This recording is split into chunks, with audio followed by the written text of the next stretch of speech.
Hi viewers. ஒரு நாள் எழுந்திரிச்சு எங்கே போகிறேனே தெரியாமல் போன பிளேஸ் தான் இது.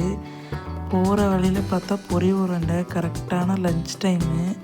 சாப்பாடெலாம் எதுவுமே எடுத்துகிட்டு போகல. பொரியை பார்த்தோன்னே ஆசையாக இருந்ததுன்னு வாங்கிட்டு அப்படியே சாப்பிட்டுட்டு சரி போகலாம் இப்படி போகலான்னு போயிட்டே இருந்தோம். பார்த்தா கோவளம் பீச்சுக்கு போகலான்னு கிளம்பிட்டோம்.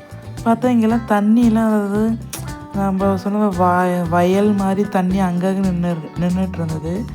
பயிரும் இல்லை, ஒன்றும் இல்லை. ஏன் நிற்கிதுன்னு தெரியல. அங்கே பார்த்தா 2 பேர் பார்த்துட்ருக்கோம். சரி ஏதோ பண்ணிகிட்ருக்காங்கன்னு சொல்லி என்ன பண்ணுறீங்கன்னு கேட்டால் இறால் பிடிக்கிறேன்னாங்க. சரின்னு அப்போ என்னென்ன பண்ணுறாங்கன்னு நமக்கு தெரியலன்னு கிளம்பியாச்சு. அப்படியே போயிட்டு ஸ்கூட்டியை பார்க் பண்ணிவிட்டு பார்த்தா கோவளம் பீச்சுக்கு போயிட்டோம். ஆனால் நிஜமாகவே பீச்சுக்கு போகணும்னு நினச்சி நாங்கள் கிளம்பவே இல்லை. சரி போய் பக்கத்துலேயே போயிட்டு ஃபிஷ்ஷு வாங்கிட்டு வரலான்னு எப்போது கிளம்புனோன்னா ஒரு 12 o'clock. பட் ஆனால் அங்கே ஃபிஷ்ஷே இல்லை, ஃபுல்லாக கடையே க்ளோஸ் பண்ணிட்டு போயிட்டாங்க.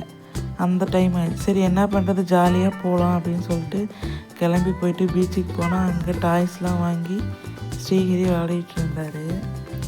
அப்புறம் பார்த்தா அங்கே ஒரு ஆமை இறந்து கிடந்துச்சு. அப்படியே பார்க்குறது ரொம்ப நாள் ஆச்சு. பீச்சை பார்த்துட்டு ஜாலியாக என்ஜாய் பண்ணலாம் அப்படின்னு சொல்லிட்டு இருந்தோம்.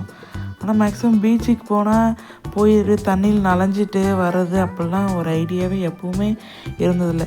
மற்றவங்களாம் ஜாலியாக விளையாடிட்டு இருப்பாங்க, அதை பார்த்துட்டு நாம் ஜாலியாக இருந்துட்டு ஓகே சில காமெடிலாம் நடக்கும், அதெல்லாம் பார்த்துட்டு அப்படியே வர்றது தான் பீச்சுக்கு போகிறது. பட் ஆனால் நாங்கள் பீச்சுக்கு போவோன்னு சொல்லிட்டு ஒரு ஐடியாவே சுத்தமாக இல்லை. சரி ஃபிஷ்ஷில் சரி இங்கே போனால் கிடைக்குன்னு ஒருத்தவங்க சொன்னாங்கன்னு போனோம். இன்னும் கொஞ்சம் தூரம் போகலான்னாங்க. இன்னும் கொஞ்சம் தூரம் போட்டு போர்டு பார்த்தா ஹைவேல கோவளம் பீச்சுக்கு போகிற வழியும் போல. சரி இப்போ கிளம்பலான்னு அப்படி போனது தான் இந்த கோவளம் பீச்சு. இந்த மாதிரி நீங்களும் நிறைய பேர் எங்கே போகுதுன்னே தெரியாமல் ஏதோ ஒரு இடத்துக்கு போயிட்டு வர மாதிரி கண்டிப்பாக எல்லாருக்கும் ஒவ்வொரு சூழ்நிலை அமைஞ்சிருக்கும். அப்படி அமைஞ்சவங்க எல்லோரும் இந்த வீடியோ பார்த்தீங்கன்னா கண்டிப்பாக அப்படி நீங்கள் எந்த பிளேஸுக்கு போனீங்க அப்படின்றத கமெண்ட் பண்ணுங்கள். நாங்களும் பார்த்து தெரிஞ்சுக்கிறோம், ஹாப்பியாக இருக்கும் பார்க்கும்போது. ஸோ அப்படியே ஜாலியாக இருந்தது. ஆமாங்க, எப்படின்னு தெரியல, ஒன்று இறந்து கிடந்தது, எதனாலன்னு தெரியல. ஆனால் அது அப்படியே கிடந்துச்சு, யாருமே கண்டுக்கல. அது பாட்டுக்கும் அப்படியே தனியாக கிடந்தது. பார்க்குறதுக்கு நல்ல ஒரு அலைகள் ஓய்வதில்லைன்ற மாதிரி நல்ல ஜாலியாக அலைகள் வந்து நம்மளை எல்லாத்தையும் பார்த்துட்டு கரையோரமாக நிற்கிறவங்கள பார்த்துட்டு போயிட்டு இருந்தது. நல்லா இருந்தது. சரி பார்த்தா குட்டி குட்டி போட்டெல்லாம் அங்கேருந்து வந்துட்டு இருந்தது. அப்புறம் என்ன நடக்குதுன்னு தெரியல. சரி அங்கெல்லாம் போட்லாம் இருக்குதே, சின்ன சின்ன போட்டு போய் பார்க்கலாம் அப்படின்ட்டு போகலான்னு பார்த்தோம். சரி அப்படியே கொஞ்சம் தூரம் அப்படியே நடந்து போயிட்டு இருந்தோம். ஸ்ரீகிரிக்கும் ரொம்ப எக்ஸைட்மெண்ட்டு.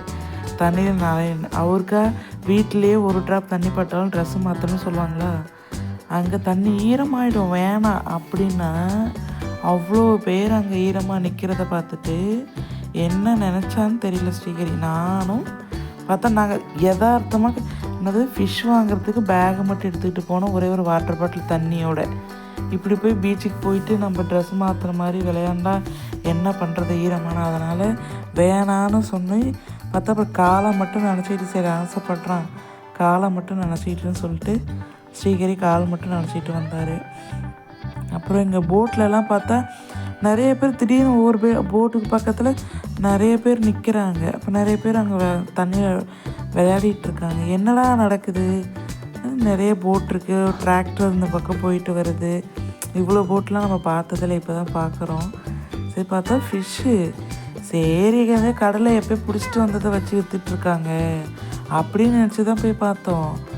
பார்த்தா கூர்கட்டிலாம் விற்றுட்டு இருந்தாங்களா. நாம்ளாம் இது வரைக்கும் கூர்கட்டி நம்ம வில்லேஜில் பார்த்துருக்கோம், கூர்கட்டி கறி கொடுக்கறது. ஃபிஷ்ஷு கூர்கட்டிலாம் பார்த்ததில்ல, அதுவும் கடல் ஃபிஷ்ஷு. என்னது எல்லாம் ஃபோனில் சொல்லுவாங்க, பார்த்துருக்கோம், நிறைய பேர் சொல்லி கேட்டிருக்கோம். அப்புறம் பார்த்தா அழகாக ஃபிஷ்ஷு அப்படியே ரொம்ப என் லைஃப்லேயே கடல் ஃபிஷ்ஷு ஃபஸ்ட் டைம் கையில் வாங்கி இவ்வளோ பெருசு. இது பாறை மீனுன்னு சொன்னாங்க, அவ்வளோ நல்லா இருந்தது.